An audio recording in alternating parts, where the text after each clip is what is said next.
السلام علیکم۔ اردو کہانی دی ایس وائی سینٹر میں خوش آمدید کہتی ہوں اور بلا تاخیر آج ایک خوفناک دل دہلا دینے والی کہانی کی جانب بڑھتی ہوں۔ تو آئیے سنیے میری کہانی۔ بڑی خوش تھی آج ایلا۔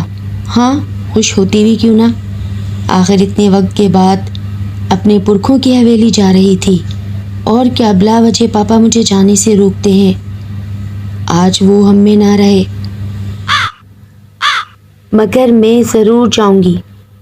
ہماری اتنی بڑی پراپرٹی اس ویران جنگل میں پڑی ہے، مجھے حق ہے اپنی پراپرٹی دیکھنے کا۔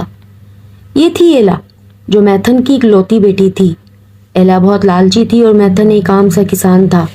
میتھن پیچھے سے بہت امیر تھا، مگر اس نے اپنی پراپرٹی جنگل کے قریب ہی ہزاروں گز پر مشتمل اور وہ حویلی سب ایسے ہی چھوڑی تھی۔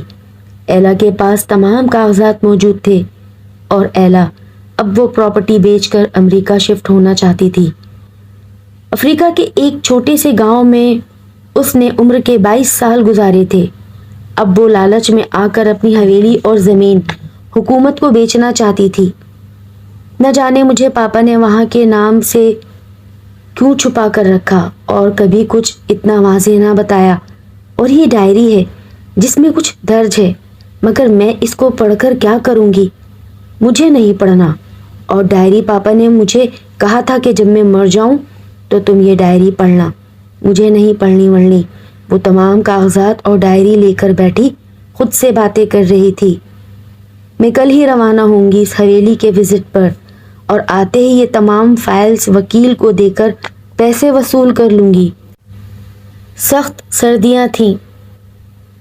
ایلا نے اپنی گھوڑا بھگی تیار کر لی تھی، اوور کوٹ پہنا اور نکل کھڑی ہوئی۔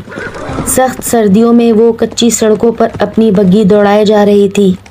ایلا ایک کسان میتھن کی بڑی بہادر بیٹی تھی، مگر لالچی۔ امریکہ کی عیاش زندگی کا سوچ سوچ کر خود کو ہلکان کرتی تھی۔ حویلی کچھ فاصلے پر تھی۔ گھنے جنگل میں گھوڑے اور پہیوں کی آواز بے حد خوفناک لگ رہی تھی۔ دور سے گیدڑوں، لگڑ بھگوں کے رونے کی آوازیں آ رہی تھیں۔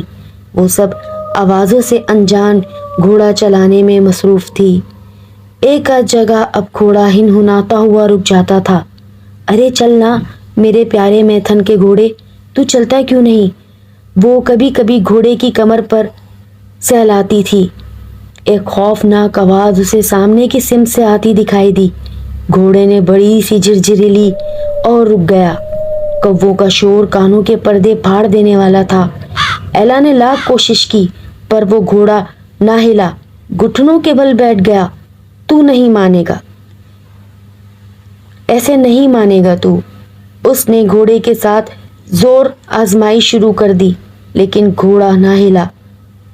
اب اس نے گھوڑے کی لگام ساتھ ہی لگے ایک درخت کے ساتھ باندھ دی اور خود پیدل آگے بڑھنے لگی۔ رات کافی گھنی ہو چکی تھی۔ وہ اپنی سوچوں میں مگن حویلی کی جانب بڑھ رہی تھی۔ مجھے تو بس یہ حویلی باہر سے دیکھنا ہے، میں اندر نہیں جاتی۔ مگر تو میرا ساتھ نہیں دے رہا میتھن کے گھوڑے۔ حویلی تو میں بیچوں گی، چاہے تو چل یا نہ چل، تو میرا ساتھ دے یا نہ دے۔ اس کے ہاتھ میں لالٹین اور دوسرے ہاتھ میں کلہاڑی تھی۔ جھینگروں اور الوؤں کا شور ماحول میں خوفناک آواز پیدا کر رہا تھا۔ کچھ فرلانگ دوری پر چاند کی تیز روشنی پر اسے اپنی حویلی نظر آ گئی۔ سیاہ حویلی، خوفناک حویلی، ٹوٹی پھوٹی کھنڈر نما حویلی، جس کی راہداری اور دروازہ نام کا نہ تھا۔ درخت کی اوٹ میں وہ ایک دم صدمے سے اس کے ہاتھ سے لالٹین چھٹ کر گر گیا اور وہ بیچاری وہیں بیٹھ گئی۔ لالٹین جب اس کے ہاتھ سے چھٹا تو اس کی لو بجھ گئی تھی۔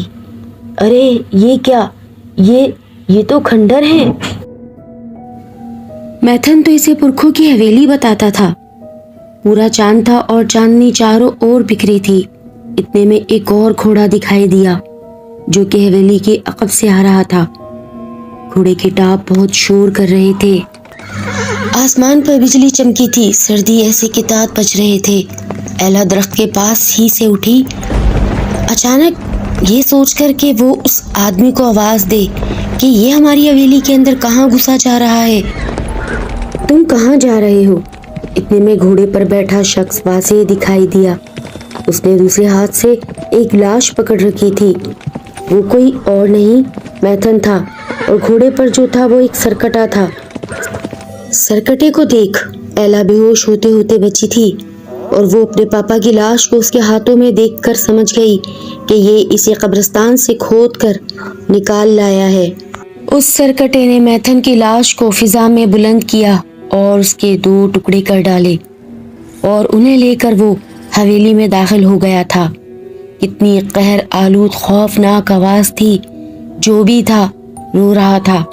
ایلا نے اب خود کو سنبھالا، بھاگم بھاگ گھوڑے کے پاس پہنچی، اس کی لگام کھول کر اپنے گھر پہنچی۔ ایلا نے سب سے پہلے قبرستان جا کر اپنے میتھن کی قبر چیک کی، اور واقعی میں میتھن اپنی قبر میں نہیں تھا۔ پوری قبر بری طریقے سے کھودی ہوئی تھی۔ اس نے فوراً واپسی لی اور گھر پہنچ کر الماری کے اندر وہ ڈائری تلاش کی، اور اب وہ ڈائری بیٹھ کر پڑھ رہی تھی۔ اس کے جسم میں تو کانٹوں لہو نہ ملے، اس قدر خوف اور دہشت سے اس کی آنکھیں پھیلتی چلی گئیں۔ اس کی لالچ تو دھری کی دھری رہ گئی تھی۔ اب اس نے تمام کاغذات اور ڈائری سمیٹی، اپنی ضرورت کی تمام کیش اور نقدی لی، اور وہ اس گھر کو الوداع کہہ کر اب چرچ کی جانب بڑھی۔ فادر عصمت کو تمام تفصیل سے آگاہ کیا۔ حویلی اور اطراف کی زمین کی فائل انہیں دے کر ڈائری کا راز خفیہ رکھ کر اب وہ گاؤں کی حدود سے باہر نکل چکی تھی۔ آج میتھن کو مرے 4 روز ہوئے تھے۔ سرکٹا کوئی اور نہیں بلکہ میتھن کا چچا تھا، جو کہ میتھن کے والد نے حویلی کی لالچ میں مار گرایا تھا، اور پھر اس کے چچا نے مرنے سے پہلے قسم کھائی تھی، تمہارے گھر کے ایک ایک فرد کو مار دوں گا، میں لوٹوں گا۔ انہی گھنے جنگلوں میں میتھن کے والد نے اپنے بھائی کی گردن اڑائی تھی، اور پھر اس کے بعد خون کی ہولی شروع ہوئی۔ ہر ماہ چاند کی 14 کو میتھن کے خاندان کا ایک ایک فرد مارا جاتا ہے۔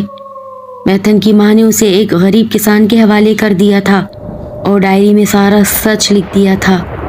حویلی کے تمام کاغذات میتھن کی والدہ نے اس کسان کو دے دی تھی کہ جب میتھن بڑا ہو تو اسے دے دینا۔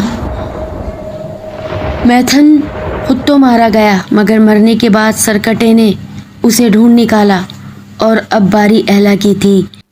ایلا نے اپنے والد میتھن کی آخری وصیت پر بہت سوچ بچار کے بعد یہی عمل کیا کہ وہ تمام پراپرٹی فائلز کی لے کر اب چرچ کی جانب بڑھی، اور فادر عصمت کو تمام چیزیں حوالے کر کے اس گاؤں کو ہمیشہ کے لیے خیر بات کہہ گئی تھی، اور پھر کبھی نہ لوٹی۔